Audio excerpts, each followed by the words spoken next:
Assalamualaikum warahmatullahi wabarakatuh. Alhamdulillahirabbil alamin wassalatu wassalamu ala nabiyil karim wa ala alihi wa sahbihi ajma'in. Amma ba'du. Ikhwati fillah rahimanillah wa iyyakum jami'an. Kembali kita akan mengkaji kitab Syarhus Sunnah karya Al-Imam Al-Muzani rahimahullahu taala yang diberikan komentar dan syarah oleh Syekh Profesor Dr. Abdul Razak bin Abdul Muhsin Al-Badr hafizahullahu taala. Kita masuk pada pembahasan berikutnya. Al-Imam Al-Muzani rahimahullahu ta'ala mengatakan wa iqsarus salati fil asfari wa at-takhiru fihi baina as-siyami wal iftari fil asfar in sya'a sama wa in sya'a aftara.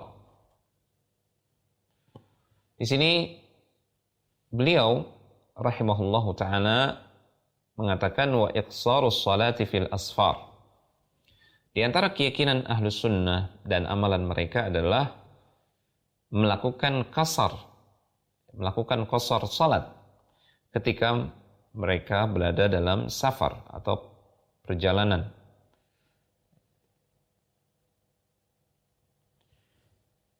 Qasrus salatir rubaiyah fi safar. Yang dimaksudkan dengan qasar di sini adalah salat yang 4 rakaat dipendekkan atau dilakukan hanya dengan 2 rakaat. Dan ini dilakukan hanya ketika safar.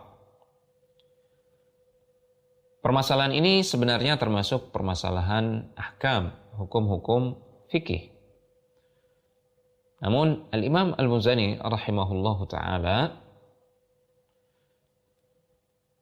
menyisipkan pembahasan ahkam dalam kitabnya ini, padahal kitabnya ini kita tahu adalah kitab akidah. Boleh jadi karena pada masa beliau ada orang-orang yang mengingkari hukum mengqasar salat ini ketika safar, dan yang mengingkari tersebut dari kalangan ahlul bidah. Karena sebenarnya di sini Syekh Abdul Razak mengatakan fa inna masailal ahkami la turadu fil 'adah fi kutubil i'tiqad. Karena biasanya permasalahan-permasalahan fikih atau yang terkait dengan hukum-hukum fikih biasanya tidak dicantumkan dalam kitab-kitab akidah kecuali illa idza wujida man yukhalifu fiha min ahli bidah. Kecuali didapati ada orang-orang dari kalangan ahli bid'ah yang memiliki penyimpangan secara akidah, yang mereka juga menyelisihi sunnah Rasulullah SAW atau ajaran Rasulullah SAW dalam masalah hukum-hukum fikih tersebut. Wa yakunu maqsidul ulama'i inkara bid'atihi. Dan para ulama ketika mencantumkan permasalahan fikih yang diselisihi oleh ahli bid'ah ini, mereka memasukkannya dalam kitab-kitab akidah dalam rangka mengingkari kebid'ahan orang-orang ahli bid'ah tersebut. Wa bayanu anna hadzal amra thabitun 'ani Nabi sallallahu alaihi wasallam. Dan mereka bertujuan untuk menjelaskan bahwasanya hukum fikih ini benar-benar datang dari Nabi sallallahu alaihi wasallam melalui hadis-hadisnya yang sahih, melalui petunjuk-petunjuk beliau yang sahih. Sehingga penyelisihan ahlul bid'ah yang memiliki penyimpangan akidah dalam masalah fikih itu terkadang permasalahan fikihnya dicantumkan oleh para ulama dalam kitab-kitab akidah mereka untuk menunjukkan bahwasanya pada umumnya yang menyelisihi hukum fikih ini mereka dari kalangan ahli bid'ah yang memiliki akidah-akidah yang menyimpang. Contoh sederhana, para ulama banyak mencantumkan hukum tentang mashul khuffain, mengusap 2 khuf, itu dibolehkan. Bahkan hadisnya sahih, banyak sekali bersumber dari Rasulullah SAW yang menunjukkan bahwasanya itu disyariatkan. Sehari semalam ketika mukim, 3 hari 3 malam ketika safar. Jadi mashul khuffain maksudnya seseorang tidak perlu untuk membuka sepatunya atau kaos kakinya ketika hendak berwudu, dengan syarat sebelum memakai kaos kaki atau sepatu tersebut, dia sudah berada dalam keadaan suci, sudah berwudu. Nah, nanti ketika wudunya batal dan dia ingin berwudu kembali, maka dia tidak perlu untuk membuka sepatu atau kaos kaki tersebut. Dia cukup mengusapkan air dengan tangannya pada bagian punggung kedua kakinya yang dilapisi oleh sepatu atau kaos kaki tersebut. Dan ini sekali lagi berlaku sehari semalam untuk orang yang mukim dan 3 hari 3 malam untuk orang yang sedang safar. Ternyata didapati sebagian kelompok ahli bid'ah mereka mengingkari sunnahnya mashul khuffain ini. Sementara mereka memiliki penyimpangan-penyimpangan akidah. Katakanlah mereka orang-orang yang berakidah Syiah Rafidhah mengingkari hal ini. Padahal mashul khuffain ini permasalahan fikih. Namun dicantumkan dalam kitab-kitab akidah oleh para ulama untuk menjelaskan bahwasanya orang-orang yang mengingkari mashul khuffain ini biasanya dari kalangan ahli bid'ah Syiah Rafidhah. Nah, demikian pula tampaknya Imam Al-Muzani ketika beliau mencantumkan permasalahan ini, yaitu permasalahan mengqashar salat ketika safar. Kenapa beliau mencantumkan hal ini dalam kitab akidah beliau Syarhus Sunnah, padahal permasalahan qashar ketika safar ini adalah masalah fikih? Boleh jadi karena di zaman beliau terdapat ahlul bid'ah yang mengingkari hukum qashar salat ketika safar ini.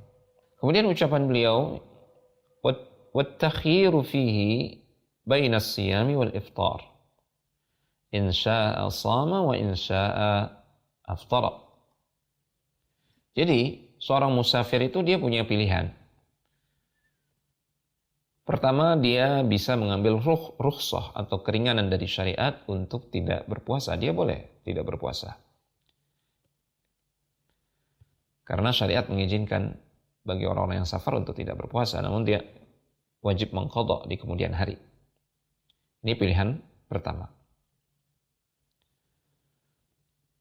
Pilihan kedua adalah dia boleh tetap berpuasa, melanjutkan puasanya.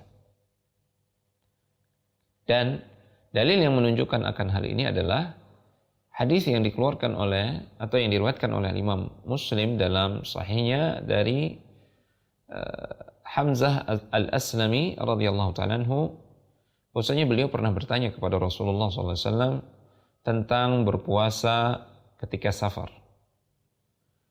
Maka Rasulullah SAW menjawab, in syi'ta fasum wa in syi'ta fa'aftir. Kalau engkau mau, engkau bisa tetap berpuasa ketika safar. Kalau engkau mau, engkau juga boleh berbuka. Artinya tidak berpuasa ketika safar. Dalam riwayat yang lain disebutkan sahabat mengatakan, ya Rasulullah, wahai Rasulullah SAW, ajidu bi quwwatan ala siyami fi safar. Saya merasa masih kuat ya Rasulullah untuk terus berpuasa ketika safar.